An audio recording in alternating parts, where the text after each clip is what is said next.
Genesis chapter 8.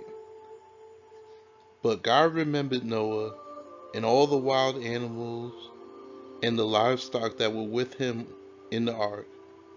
And he sent wind over the earth, and the waters receded. Now the springs of the deep and the floodgates of the heavens had been closed, and the rain had stopped falling from the sky. The water receded steadily from the earth. At the end of the 150 days, the water had gone down, and on the 17th day of the 17th month, the ark came to rest on the mountains of Ararat. The waters continued to recede until the 10th month, and on the first day of the 10th month, the tops of the mountains became visible. After 40 days, Noah opened a window he had made in the ark, and he sent out a raven, and it kept flying back and forth until the water had dried up from the earth. Then he sent out a dove to see if the water had receded from the surface of the ground, but the dove could not find nowhere to perch, because there was water over all the surface of the earth. So it returned to Noah in the ark. He reached out his hand and took the dove and brought it back to himself in the ark. He waited 7 more days, and again he sent out the dove from the ark. When the dove returned to him in the evening, there in its beak was a freshly plucked olive leaf. Then Noah knew that the water had receded from the earth.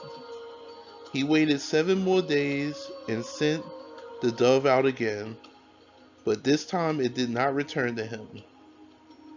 By the first day of the first month of Noah's 601st year, the water had dried up from the earth. Noah then removed the covering from the ark and saw that the surface of the ground was dry. By the 27th day of the second month, the earth was completely dry. Then God said to Noah, "Come out of the ark, you and your wife and your sons and their wives. Bring out every kind of living creature that is with you, the birds, the animals, and all the creatures that move along the ground, so they can multiply on the earth and be fruitful and increase in number on it." So Noah came out together with his sons, his wife, and his sons' wives, all the animals, and all the creatures that move along the ground, and all the birds, everything that moves on land came out of the ark, one kind after another. Then Noah built an altar to the Lord, and taking some of the clean animals and clean birds, he sacrificed burnt offerings on it. The Lord smelled the pleasing aroma and said in his heart, "Never again will I curse the ground because of humans." Even though every inclination of the human heart is evil from childhood, and never again will I destroy all living creatures as I have done. As long as the earth endures, seed time and harvest, cold and heat, summer and winter, day and night will never cease.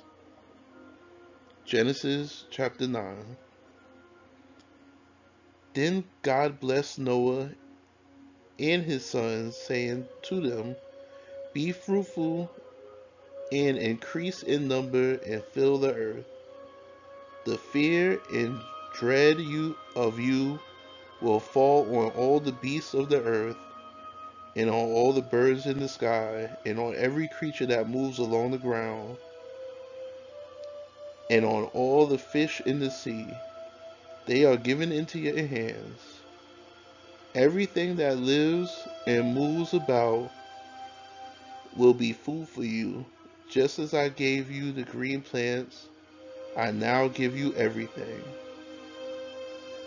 But you must not eat meat that has lifeblood still in it. And for your lifeblood, I will surely demand an accounting. I will demand an accounting from every animal and from each human being, too. I will demand an accounting for the life of another human being. Whoever sheds human blood, by humans shall their blood be shed. For in the image of God, God has made mankind. As for you, be fruitful and increase in number, multiply on the earth and increase upon it. Then God said to Noah and to his sons with him, now establish my covenant with you and with your descendants after you, and with every living creature that was with you, the birds, the livestock, all the wild animals, all those that came out of the ark with you, every living creature on the earth. I will establish my covenant with you. Never again will all life be destroyed by the waters of a flood. Never again will there be a flood to destroy the earth. And God said, this is the sign of the covenant I am making between me and you and every living creature with you, a covenant for all generations to come. I have set my rainbow in the clouds, and it will be the sign of the covenant between me and the earth. Whenever I bring clouds over the earth and the rainbow appears in the clouds, I will remember my covenant between me and you and all living creatures of every kind.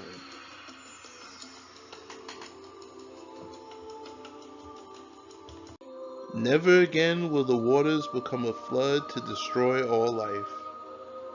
Whenever the rainbow appears in the clouds, I will see it and remember the everlasting covenant between God and all living creatures of every kind on the earth. So God said to Noah, this is the sign of the covenant I have established between me and all life on the earth. The sons of Noah who came out of the ark were Shem, Ham, and Japheth. Ham was the father of Canaan.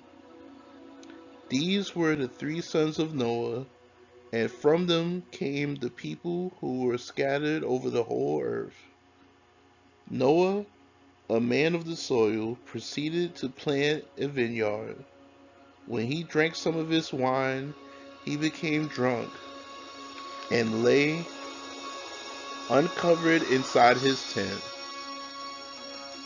Ham, the father of Canaan, saw his father naked and told his two brothers outside.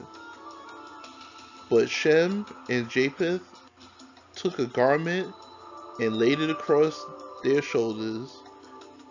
Then they walked in backward and covered their father's naked body. Their faces were turned the other way so that they could not see their father's nakedness. When Noah awoke from his wine and found out what his youngest son had done to him, he said, cursed be Canaan, the lowest of slaves will he be to his brothers. He also said, praise be to the Lord, the God of Shem. May Canaan be slave to Shem. May God extend Japheth's territory. May Japheth live in the tents of Shem. And may Canaan be the slave of Japheth. After the flood, Noah lived 350 years. Noah lived a total of 950 years, and then he died.